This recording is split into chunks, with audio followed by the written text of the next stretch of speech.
আসসালামু আলাইকুম প্রিয় দর্শক, চ্যানেল আই সংবাদে স্বাগত। আপনাদের সঙ্গে আছি আমি সামির হোসেন। বিস্তারিত সংবাদের শুরুতে জানিয়ে দিচ্ছি ফ্রেশ আটা ময়দা সুজি সংবাদ শিরোনামগুলো। চাঁদপুরে জাহাজে হত্যার ঘটনায় জাহাজের লস্কর আকাশ গ্রেপ্তার, বেতন ভাতা, ছুটি ও মাস্টারের আচরণে ক্ষোভের কারণে খুনের তথ্য। আফগানিস্তানে পাকিস্তানের বিমান হামলায় শিশু, নারী সহ 15 জন নিহত ও আহত অনেকে, তালেবান সরকারের কঠোর জবাব দেওয়ার হুঁশিয়ারি।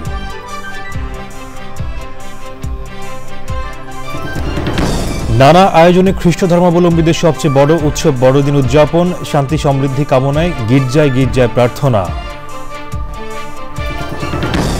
পর্যাপ্ত সার না পাওয়ায় কাঙ্ক্ষিত ফসল উৎপাদনে কৃষকদের শঙ্কা, সরকারি পর্যায়ে ব্যবস্থাপনার নির্দেশ ও বেশি দাম নিলে কঠোর ব্যবস্থার হুঁশিয়ারি। এবং 61 বছরে পা রাখল দেশের একমাত্র রাষ্ট্রীয় টেলিভিশন বাংলাদেশ টেলিভিশন, জন্মদিনে চ্যানেল আইয়ে বিশেষ আয়োজন।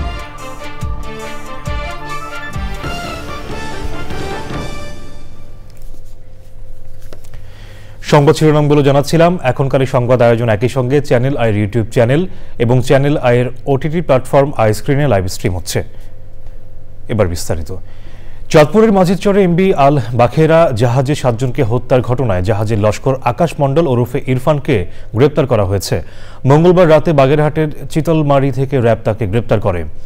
বুধবার বেলা 12টায় কুমিল্লা কার্যালয়ে সংবাদ সম্মেলনে র্যাব 11-এর উপ অধিনায়ক মেজর সাকিব হোসেন জানিয়েছেন, অভিযানে আকাশ মণ্ডলের ব্যবহৃত মোবাইল ফোন, ঘুমের ওষুধ, নিহতদের ব্যবহৃত মোবাইল ফোন, ব্যাগ, রক্তমাখা জিন্স প্যান্ট ও গ্লাভস জব্দ করেছে র্যাব। তিনি আরও জানান, আকাশ মণ্ডল 8 মাস ধরে এমভি আল বাখেরা জাহাজে চাকরি করছে। প্রাথমিক জিজ্ঞাসাবাদে আকাশ জানিয়েছে, বেতন ভাতা, ছুটি, কর্মচারীদের সঙ্গে মাস্টারের আচরণ ও বিল ভাউচার একা ভোগ করা নিয়ে তার মধ্যে ক্ষোভের সৃষ্টি হয়। এর রেশ ধরে 22শে ডিসেম্বর রাতের খাবারের সাথে চেতনানাশক মিশিয়ে সবাইকে অজ্ঞান করেন আকাশ। এরপরই জাহাজের মাস্টার কিবরিয়াকে তার রুমে জাহাজের নিরাপত্তার কাজে ব্যবহৃত কুড়ালের আঘাতে হত্যা করে। 23 ডিসেম্বর নৌকায় করে আত্মগোপনে চলে যায় আকাশ মণ্ডল। ওই দিন চাঁদপুরের হাইমচর থেকে আল বাখেরা জাহাজ থেকে কর্মীদের মরদেহ উদ্ধার করে আইনশৃঙ্খলা বাহিনী।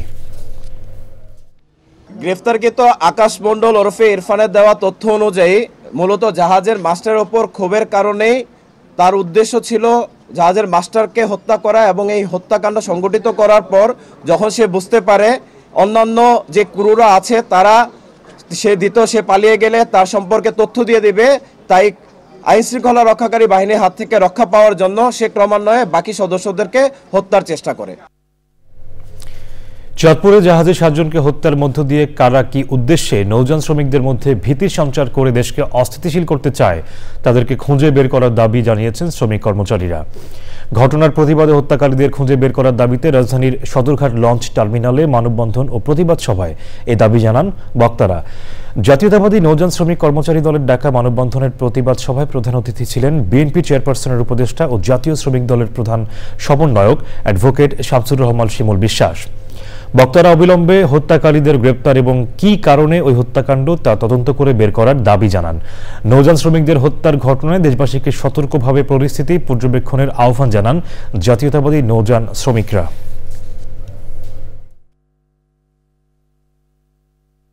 রাষ্ট্র প্রশাসনকে অতি দ্রুত এই হত্যাকাণ্ডের সাথে জড়িতদের গ্রেপ্তার করে তাদের উদ্দেশ্য প্রকাশ করে বাংলাদেশে স্থিতিশীলতা, গণতন্ত্র এবং নির্বাচনের মাধ্যমে সরকার গঠনের আন্দোলনকে যেন কেউ বিপদগামী করতে না পারে, চূড়াপথে ষড়যন্ত্রের পথে বাংলাদেশের অগ্রগতি যেন বাধাগ্রস্ত না করতে পারে, তার জন্য শ্রমিক শ্রেণী সদা সজাগ রয়েছে। স্থানীয় সরকার, পল্লী উন্নয়ন ও সমবায় এবং যুব ও ক্রীড়া উপদেষ্টা আসিফ মাহমুদ সজীব ভূঁইয়া বলেছেন, এত দ্রুত নির্বাচনের জন্য এত মানুষ শহীদ হননি। দেশের সংস্কার শেষে সরকার নির্বাচনের দিকে যাবে। ঠাকুরগাঁওয়ের বালিয়াডাঙ্গি উপজেলা পরিষদ হলরুমে শীতার্তদের শীতবস্ত্র বিতরণের সময় তিনি গণ অভ্যুত্থানে জেলার আহতদের চিকিৎসার বিষয়ে বলেন, তাদের চিকিৎসা সেবা নিশ্চিত করতে কাজ করছে অন্তর্বর্তী সরকার।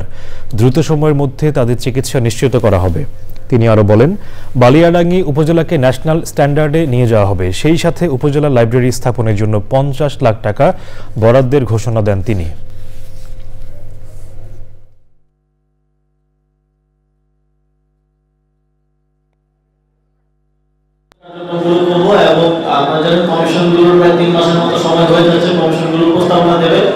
তারপর আমরা যারা স্টেক হোল্ডার্স আছে তাদের সাথে কনসালটেশনের ভিত্তিতে সংস্কার কার্যক্রম বাস্তবায়ন করে একটা ইলেকশনের দিকে যাব।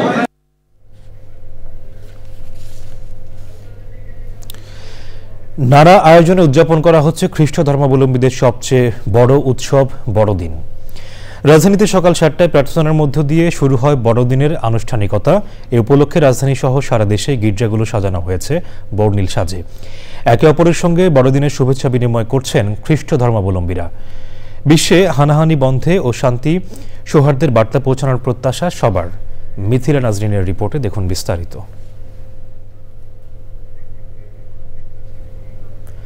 দর্শক, আমরা রিপোর্টের জন্য অপেক্ষা করছি।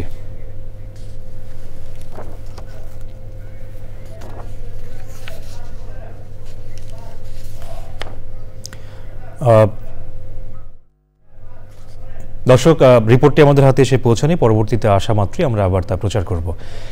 চিকিৎসকদের প্রতি জনগণের প্রত্যাশা পূরণে কাজ করার আহ্বান জানিয়েছেন জামাতের আমির ডাক্তার শফিকুর রহমান। রাজধানীর আগারগাঁওয়ে জামাতপন্থী চিকিৎসকদের সংগঠন ন্যাশনাল ডক্টরস ফোরাম NDF এর সমাবেশে তিনি বলেন, ফ্যাসিস্ট সরকারের কারণে ধসে যাওয়া চিকিৎসা ব্যবস্থাকে নতুন করে গড়ে তুলতে হবে। সমাবেশে সারা দেশ থেকে 2000-এরও বেশি চিকিৎসক যোগ দেন। NDF এর চিকিৎসক সমাবেশ থেকে 14 দফা দাবি নিয়ে ঘোষণাপত্র উপস্থাপন করা হয়। দাবির মধ্যে অন্যতম বিগত সরকারের আমলে বঞ্চিত চিকিৎসকদের পদোন্নতি প্রদান, বেসরকারি চিকিৎসকদের যৌক্তিকভাবে বেতন ভাতা নির্ধারণ, BMDC-কে কার্যকর করা, চিকিৎসকদের নিরাপত্তায় স্বাস্থ্য পুলিশিং ব্যবস্থা ও স্বাস্থ্য সুরক্ষা আইন প্রণয়ন। তবে স্বাস্থ্য ক্যাডার বিলুপ্ত না করার পক্ষে জোরালো দাবি তোলা হয়। প্রত্যন্ত এলাকায় চিকিৎসকদের যেতে উৎসাহিত করতে রিসেট অ্যালাউন্স দেওয়া ও চিকিৎসকদের ইথিক্যাল প্র্যাকটিসের আহ্বান জানানো হয় সমাবেশে।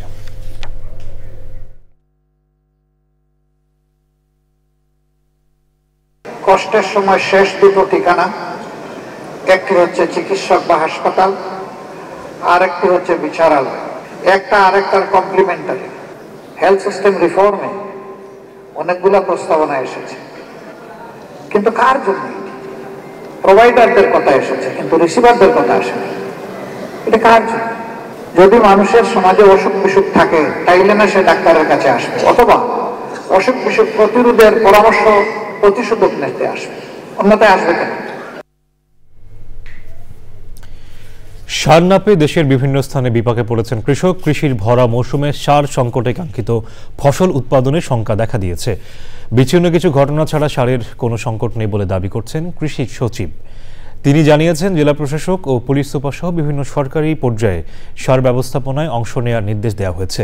নির্ধারিত দামের বেশিতে সার বিক্রি হলে কঠোর ব্যবস্থারও নির্দেশ দিয়েছে সরকার। বিস্তারিত রফিকুল বাশারের রিপোর্টে। যথাসময়ে মূল্য পরিশোধে ব্যর্থ হওয়ায় কয়েকটি বিদেশি প্রতিষ্ঠান সার সরবরাহ করেনি বলে সম্প্রতি অর্থ মন্ত্রণালয়কে জানিয়েছে কৃষি মন্ত্রণালয়। ঋণপত্র খোলার জটিলতায় গত কয়েক মাস প্রয়োজনীয় সার আমদানি করা যায়নি। এই অবস্থায় চলতি রবি শস্য এবং বোরো আমন উৎপাদন নিয়ে শঙ্কা দেখা দিয়েছে। ডিসেম্বর, জানুয়ারি, ফেব্রুয়ারি, মার্চ এই 4 মাস দেশে কৃষিতে সবচেয়ে বেশি সারের প্রয়োজন। সেই সার নিয়ে এখন নানা ভোগান্তিতে কৃষক।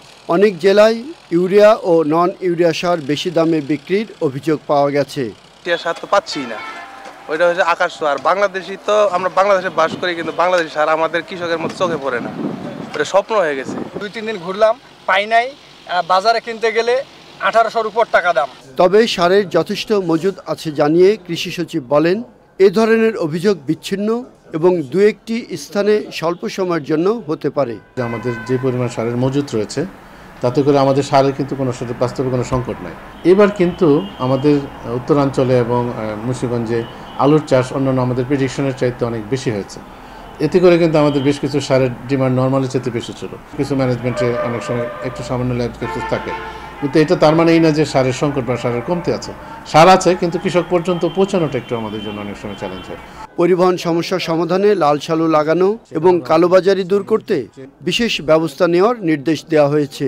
সার যে ট্রান্সপোর্টেশন হচ্ছে সেগুলোতে ট্রাকের সাথে আমরা একটা লাল সালু দিয়ে আমরা জরুরি সার সরবরাহ এগুলো বলে আমরা পাঠাবো, বা কোনো ডিলার জন্য একসাথে তার যে পরিমাণ সার নেওয়ার কথা এককালীন, তার চেয়ে যেন বেশি হঠাৎ করে দিয়ে একটা কৃত্রিম সংকট সৃষ্টি না করেন। জানুয়ারি পর্যন্ত প্রয়োজনীয় সার দেশেই মজুদ আছে বলে দাবি করেছেন কৃষি সচিব। বিশেষজ্ঞরা বলছেন, সময়মতো বিদেশ থেকে সার না আনতে পারলে ফেব্রুয়ারি মার্চে সংকট আরও বাড়বে। তাই খাদ্য উৎপাদনকে অগ্রাধিকার দিতে এখনই সেই উদ্যোগ নেওয়ার পরামর্শ দিয়েছেন তারা। Rafiqul Bashar, channel I, Dhaka. দেশের প্রথম ও একমাত্র রাষ্ট্রীয় টেলিভিশন চ্যানেল বাংলাদেশ টেলিভিশন পা রাখল 61 বছরে। বিটিভির জন্মদিনটি প্রতিবারের মতো এবারও উদযাপন করেছে চ্যানেল আই। চ্যানেল আই প্রাঙ্গণে বিশেষ অনুষ্ঠানে বিটিভির একসময় শিল্পী, কলাকুশলী ও কর্মকর্তারা স্মৃতিচারণ করেন। বিটিভির হারিয়ে ফেলা স্বর্ণযুগ আবার ফিরবে বলে প্রত্যাশার কথা জানান অতিথিরা। লায়লা নওশিন জানাচ্ছেন বিস্তারিত। দীর্ঘ 60 বছর ধরে দেশ, মাটি ও মানুষের কথা বলা দেশের প্রথম ও একমাত্র রাষ্ট্রীয় টেলিভিশন চ্যানেল বাংলাদেশ টেলিভিশনের জন্মদিনে প্রতিবারের মতো এবারও চ্যানেল আই প্রাঙ্গণে বিশেষ অনুষ্ঠান।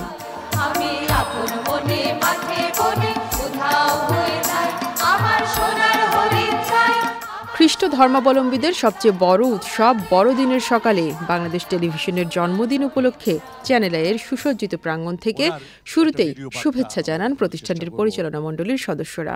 টেলিভিশনে যারা আমরা কাজ করি তাদের সবার জন্য আজকের দিনটি নিঃসন্দেহে অনেক আনন্দের। চ্যানেল আই তো বটেই, কারণ আমাদের জন্মই হয়েছিল বাংলাদেশ টেলিভিশন থেকে।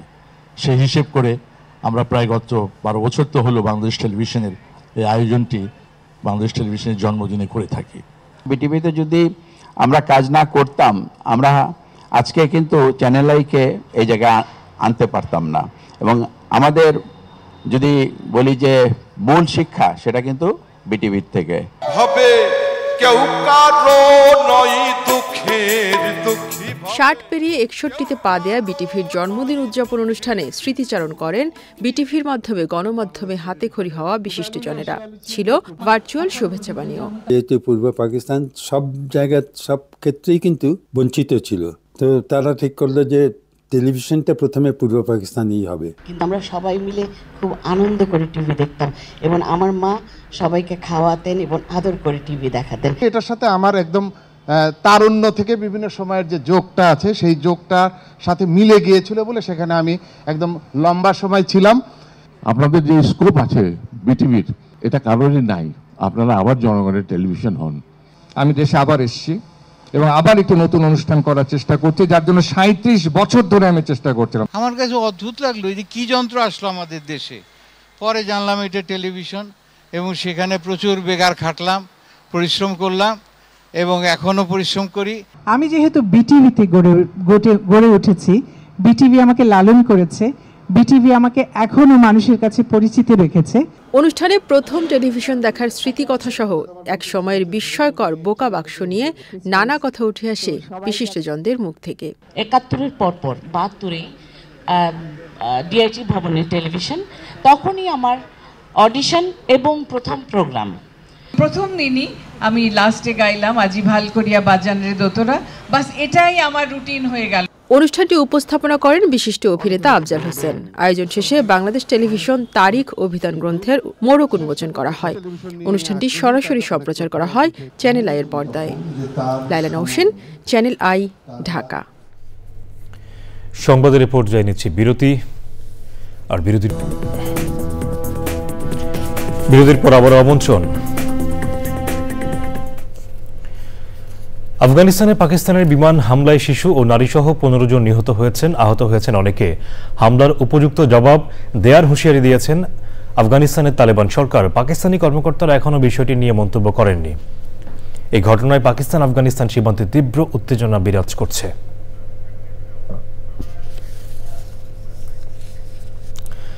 নানা আয়োজন উদযাপন করা হচ্ছে খ্রিস্ট ধর্মাবলম্বীদের সবচেয়ে বড় উৎসব বড়দিন। রাজধানীতে সকাল 7টায় প্রার্থনার মধ্য দিয়ে শুরু হয় বড়দিনের আনুষ্ঠানিকতা। এ উপলক্ষে রাজধানী সহ সারা দেশে গির্জাগুলো সাজানো হয়েছে বর্ণিল সাজে। একে অপরের সঙ্গে বড়দিনের শুভেচ্ছা বিনিময় করছেন খ্রিস্ট ধর্মাবলম্বীরা। বিশ্বে হানাহানি বন্ধে শান্তি ও সৌহার্দ্যের বার্তা পৌঁছানোর প্রত্যাশা সবার। মিথিলা নাজরিনের রিপোর্ট। প্রতি বছরের মতো এবারও বড়দিনের আনুষ্ঠানিকতা শুরু হয় ফাদারের বয়ান আর প্রার্থনার মধ্য দিয়ে। যীশু খ্রিস্টের অনুসারীরা মনে করেন পৃথিবীতে প্রভু যিশুর আগমন ঘটে মানুষকে পাপ থেকে মুক্ত করে স্বর্গের দুয়ারে পৌঁছে দিতে। আমাদের প্রভু যিশু খ্রিস্টের নামে পবিত্র আত্মার সংযোগে তোমার সঙ্গে জীবনময়। ফাদারের বয়ানে উঠে আসে যিশু খ্রিস্টের বন্দনা আর মানবজাতির কল্যাণের কথা। প্রভু যিশু খ্রিস্ট আমাদেরকে শিক্ষা দিয়েছেন আমরা যাতে পাপীকে নয় পাপকে ঘৃণা করি, আমরা যাতে একে অপরকে ভালোবাসি, আমরা যাতে একে অপরকে ক্ষমা করি। যিশু খ্রিস্ট মুক্তিদাতার জন্ম নিয়েছেন, তার সম্বন্ধে তার বিষয়ে রচিত তার গুণকীর্তন করে তার আগমনকে স্বাগত জানানোর জন্যে কিন্তু এই সংকীর্তন করা হয়ে থাকে। ধর্মীয় আচার, শুভেচ্ছা বিনিময় ও সান্তাক্লজের দেয়া উপহার সহ বিভিন্ন আনুষ্ঠানিকতা নিয়ে বড়দিনের সার্বিক আয়োজন। ভালোবাসা প্রকাশের একটা দিন, আর এর জন্য সবাইকে মেরি ক্রিসমাস এন্ড শুভ নববর্ষের শুভেচ্ছা। ধর্ম যে বিরোধটা চলতেছে তার যেন সমান থাকে, মানুষের যেন ভালোবাসাটা, আমরা যেন সবাই একে অপর পাশে থাকি। মেরি ক্রিসমাস সবাইকে, পৃথিবীতে শান্তি নেমে আসুক। বড়দিন ঘিরে গির্জাগুলোতে বাহারি সাজ, বিশ্ব শান্তি ও সমৃদ্ধি কামনায় প্রার্থনা গির্জায় গির্জায়। যিশু খ্রিস্টের শান্তির বার্তা শুধুমাত্র খ্রিস্ট ধর্মের অনুসারীদের মাঝে নয়, তা যেন বিশ্বব্যাপী ছড়িয়ে পড়ে, এমনই প্রত্যাশা করছেন যিশুর অনুসারীরা। তেজকা চার্চ থেকে মিথিলা নাজনীন, চ্যানেল আই। রংপুরে কর্মশালায় বিভাগটির দারিদ্র্য দূরীকরণ, কর্মসংস্থান ও জীবনযাত্রার মান উন্নয়নের সুপারিশমালা তুলে ধরা হয়েছে। এই বিভাগের বৈষম্য নিরসন না হওয়া পর্যন্ত নিয়মতান্ত্রিক আন্দোলনের মাধ্যমে ধারাবাহিক কর্মসূচি চালিয়ে যাওয়ার প্রত্যয় ব্যক্ত করেছেন নানা শ্রেণী পেশার মানুষ। এহসানুল হক সুমনের ভিডিও চিত্রে মেরিনা লাভলির রিপোর্ট। উন্নয়ন বৈষম্যের শিকার রংপুর বিভাগের বহুমাত্রিক দারিদ্র্য, শিল্পায়নে বন্ধ্যাত্ব ও বাজেট বৈষম্য নিরসনে করণীয় শীর্ষক কর্মশালার আয়োজন করে রংপুর বিভাগ বৈষম্য নিরসন আন্দোলন। রংপুর নগরীর এনজিও ফোরাম মিলনায়তনে কর্মশালায় বিশ্ববিদ্যালয়ের শিক্ষক, শিক্ষার্থী, রাজনীতিবিদ, সুশীল সমাজের প্রতিনিধি ও সাংবাদিক সহ বিভিন্ন শ্রেণী পেশার মানুষ এতে অংশ নেন। এই দরিদ্র দূরীকরণ এবং কর্মসংস্থান, জীবনযাত্রার মান উন্নয়নে রংপুরের অবদান আছে, বাংলাদেশের সব ক্ষেত্রে অবদান আছে, সেই জায়গাটাকে আমরা একটা মাত্রায় নিয়ে যেতে চাই। এই বহুমাত্রিক দারিদ্রতা যেন দূর হয় এবং আমাদের যে বাজেট বৈষম্য, এই বাজেট বৈষম্য যাতে সমতায় ফিরে আসে। পিছিয়ে থাকা রংপুর বিভাগকে এগিয়ে নিতে সব শ্রেণী পেশার মানুষকে ঐক্যবদ্ধ হওয়ার আহ্বান জানান বিশিষ্ট জনেরা। সব শ্রেণী পেশার, সব মতের মানুষকে এক পথে এক জায়গায় আমাদের মিলিত করতে হবে। রংপুরের দাবিটাকে জাতীয় পর্যায়ে উচ্চারিত করতে হবে আমাদেরকে। আবু সাঈদের শ্রেষ্ঠ জেলা হিসেবে আমরা পরিগণিত করতে পারি, তাহলে জাতি হিসেবে এবং আবু সাঈদের অবদান হিসেবে কিছু হলেও আমরা ঋণী থেকে মুক্ত হতে পারবো। বৈষম্য নিরসনে ধারাবাহিক কর্মসূচি চালিয়ে যাওয়ার কথা জানানো হয় কর্মশালায়। আমরা ইনক্রিমেন্টাল বাজেটের মাধ্যমে দেখতে চাই যে আগামী 5 বছরের মধ্যে রংপুর রাজ্যের দারিদ্র্য সেটি 25 থেকে 30% কমে আসে এবং 10 বছরের মধ্যে রংপুরের দারিদ্র্য 75% কমানো। আগামী 24শে জানুয়ারি ঢাকায় জাতীয় কনভেনশনের মাধ্যমে রংপুরের বৈষম্য নিরসনের শ্বেতপত্র প্রকাশ করে তা অর্থ ও পরিকল্পনা উপদেষ্টার কাছে জমা দেওয়ার কথা জানিয়েছে রংপুর বিভাগ বৈষম্য নিরসন আন্দোলন। রংপুর থেকে মেরিনা লাভলি, চ্যানেল আই। ফিলিস্তিনের গাজায় সামরিক সদর দপ্তরে ইসরায়েলি ড্রোন হামলায় কমপক্ষে 2 জন নিহত হয়েছেন। এছাড়া বিভিন্ন বাড়িঘর ও আশ্রয় কেন্দ্রে হামলায় আরও 13 জন নিহত হওয়ার খবর পাওয়া গেছে। ইসরায়েলের সামরিক বাহিনী জানিয়েছে তাদের যুদ্ধবিমানগুলো সাতি উদ্বাস্তু শিবির এলাকায় জাতিসংঘের একটি ভবনের কাছাকাছি হামাসের লক্ষ্যবস্তুতে ব্যাপক হামলা চালিয়েছে। হামলার আগে বাসিন্দাদের ওই এলাকা ছেড়ে যাওয়ার সতর্কতা জারি করা হয়েছিল বলে জানিয়েছে ইসরায়েল। ফিলিস্তিনের স্বাস্থ্য মন্ত্রণালয় জানিয়েছে তুল কারেম ও নূর শামসে ইসরায়েলি বাহিনীর গুলিতে অন্তত 8 ফিলিস্তিনি নিহত হয়েছেন। ওদিকে ইসরায়েলি সামরিক বাহিনী জানিয়েছে দখলকৃত পশ্চিম তীরের ক্যাম্পে গাড়ির কাছে একটি ডিভাইসের বিস্ফোরণে তাদের এক কমান্ডার আহত হয়েছেন। এবারে নিটল টাটা কৃষি সংবাদ।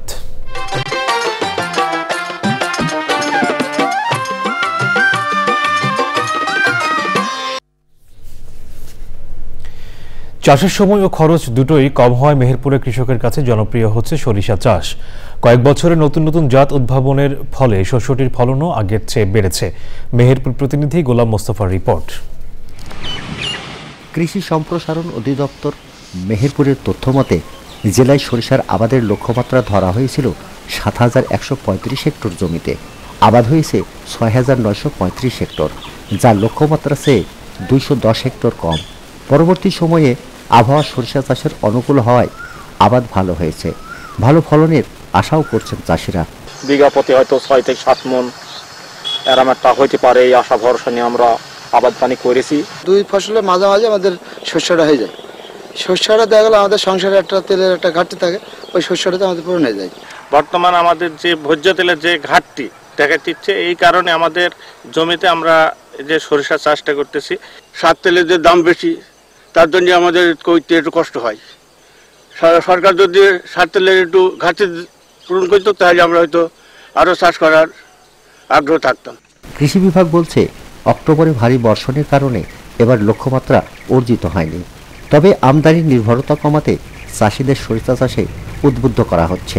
বৃষ্টি হয়ে যাওয়ার কারণে যে ক্ষয়ক্ষতি পরে এই যে অর্জনটা হয়েছে, এতে আমরা মেহেরপুরের কৃষি অধিদপ্তর আমরা খুশি। প্রত্যেক চাষিকে আমি বলি যে নিজের তেল নিজে উৎপাদন করব এবং নিজের তেল নিজে খাবো, আমদানি নির্ভরতা কমাবো। সরকারি প্রণোদনার সরিষা বীজ ও সার প্রকৃত চাষিরা পেলে সরিষা চাষ আরও ভালো হবে বলে মনে করেন চাষিরা। মেহেরপুর থেকে গোলাম মোস্তফা, চ্যানেল আই। এবার প্রকৃতি সংবাদ।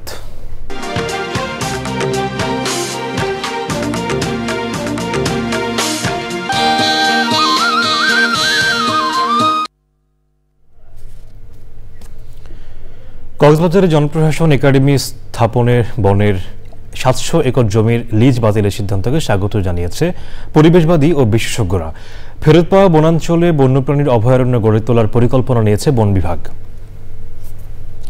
প্রাণ প্রকৃতি রক্ষায় এই উদ্যোগকে মাইল ফলক বলছেন সব মহল।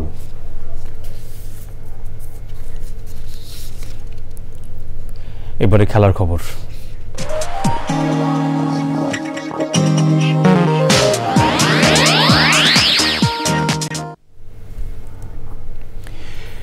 খ্রিস্ট ধর্মাবলম্বীদের সবচেয়ে বড় উৎসব বড়দিনের ছুটি ঘিরে উৎসবের আমেজে বিশ্ব ক্রীড়াঙ্গনের তারকারা। প্রিয়জন, পরিবার ও বন্ধুদের সঙ্গে দুর্দান্ত সময় পার করছেন তারা। পিছিয়ে নেই বাংলাদেশের তারকারাও। টি-20 অধিনায়ক লিটন দাস স্ত্রীকে নিয়ে দেশের বাইরে ছুটি কাটাচ্ছেন। সামাজিক যোগাযোগ মাধ্যমে ছবিও প্রকাশ করেছেন তিনি। ওদিকে বক্সিং ডে টেস্টের আগে মেলবোর্নে ভারতীয় তারকা জুটি বিরাট কোহলি এবং আনুষ্কা শর্মাকে দেখা গেছে একসঙ্গে। চারপাশে উৎসবের আমেজ থাকলেও সাদামাটা পোশাকে ডিনার সারেন তারা। সান্তাক্লজের বেশে অস্ট্রেলিয়া টি-20 বিশ্বকাপ জয়ী অধিনায়ক অ্যারন ফিঞ্চের ছবি ভাসছে নেট দুনিয়ায়। ফুটবলের বড় তারকা ক্রিস্টিয়ানো রোনালদো সৌদি আরব ছেড়ে ছুটি কাটাতে গেছেন বরফের রাজ্য ফিনল্যান্ডের ল্যাপল্যান্ডে। বান্ধবী জর্জিনা ও বাচ্চাদের নিয়ে আইস স্কেটিংয়ের সেই ছবি ইনস্টাগ্রামে প্রকাশ করেছেন তিনি। বড়দিনের শুভেচ্ছা জানিয়েছেন অনেকে ক্রীড়া তারকা। অবশেষে চ্যাম্পিয়ন্স ট্রফি ক্রিকেটের পিক্সচার প্রকাশ করল আইসিসি। হাইব্রিড মডেল মেনে দুবাইকে করা হয়েছে নিরপেক্ষ ভেন্যু। টুর্নামেন্টের আয়োজক পাকিস্তান হলেও ভারতের সবগুলো ম্যাচ হবে দুবাইয়ের মাঠে। একটি সেমিফাইনাল তো হবেই। যদি ভারত ফাইনালে ওঠে তাহলে লাহোরের পরিবর্তে 8 দলের এই টুর্নামেন্টের ফাইনাল ম্যাচটিও হবে দুবাই স্টেডিয়ামে। 19 ফেব্রুয়ারি বর্তমান চ্যাম্পিয়ন ও অফিসিয়াল হোস্ট পাকিস্তান উদ্বোধনী ম্যাচ খেলবে নিউজিল্যান্ডের বিপক্ষে। ভারত পাকিস্তানের হাই ভোল্টেজ ম্যাচটি হবে 23 ফেব্রুয়ারি। এর আগে 20 ফেব্রুয়ারি ভারতের বিপক্ষে ম্যাচ দিয়ে নিজেদের আসা শুরু করবে বাংলাদেশ। সেক্ষেত্রে বাংলাদেশেরও টুর্নামেন্ট শুরু হবে দুবাই থেকে। গ্রুপ পর্বে বাংলাদেশ তাদের শেষ 2 ম্যাচ খেলবে 24 ও 27 ফেব্রুয়ারি নিউজিল্যান্ড ও পাকিস্তানের বিপক্ষে। 9 মার্চ হবে টুর্নামেন্টের ফাইনাল। বাংলাদেশ তাইকোয়ান্দো ফেডারেশনের উদ্যোগে বিজয় দিবস উপলক্ষে পুরান ঢাকার লালবাগের নবাবগঞ্জে বেড়িবাঁধ সংলগ্ন পার্ক মাঠে 5ম জাতীয় তাইকোয়ান্দো প্রতিযোগিতার আয়োজন করা হয়েছে। উদ্বোধন করেন ডিএমপির লালবাগ থানার ওসি কোশৈনু। প্রতিযোগিতায় দেশের 13টি জেলার 55 জন পুরুষ ও 75 জন নারী 10টি ইভেন্টে অংশ নেন। অনুষ্ঠানে ছিলেন ফেডারেশনের সভাপতি মোহাম্মদ জাহাঙ্গীর আলম শ্যামল, সাধারণ সম্পাদক মোহাম্মদ শাহজাহান আলী ও স্থানীয় বিএনপি নেতা হাফিজ খোকন। বিকেলে সমাপনী অনুষ্ঠানে বিজয়ীদের পুরস্কার তুলে দেবেন প্রধান অতিথি বিএনপির জাতীয় নির্বাহী কমিটির সদস্য সাবেক ছাত্রনেতা মোহাম্মদ হামিদুর রহমান হামিদ। শেষ করার আগে ফ্রেশ আটা ময়দা সুজি সংবাদ শিরোনামগুলো জানিয়ে দিচ্ছি আরও একবার। চাঁদপুরে জাহাজে হত্যার ঘটনায় জাহাজের লস্কর আকাশ গ্রেপ্তার। বেতন ভাতা ছুটি ও মাস্টারের আচরণে ক্ষোভের কারণে খুনের তথ্য। আফগানিস্তানের পাকিস্তানের বিমান হামলায় শিশু, নারী সহ 15 জন ও আহত অনেকে। তালেবান সরকারের কঠোর জবাবের হুমকি। দেশজুড়ে নানা আয়োজনে খ্রিস্ট ধর্মাবলম্বীদের সবচেয়ে বড় উৎসব বড়দিন উদযাপন। শান্তি সমৃদ্ধি কামনায় গির্জায় গির্জায় প্রার্থনা। সারের অভাবে কাঙ্ক্ষিত ফসল উৎপাদনে কৃষকের শঙ্কা, সরকারি ব্যবস্থাপনার নির্দেশ ও বেশি দাম দিলে কঠোর ব্যবস্থার হুঁশিয়ারি। এবং দেশের একমাত্র রাষ্ট্রীয় টেলিভিশন বাংলাদেশ টেলিভিশনের 61 বছরে পদার্পণ, চ্যানেল আই প্রাঙ্গণে মিলন মেলা সহ বর্ণিল আয়োজন।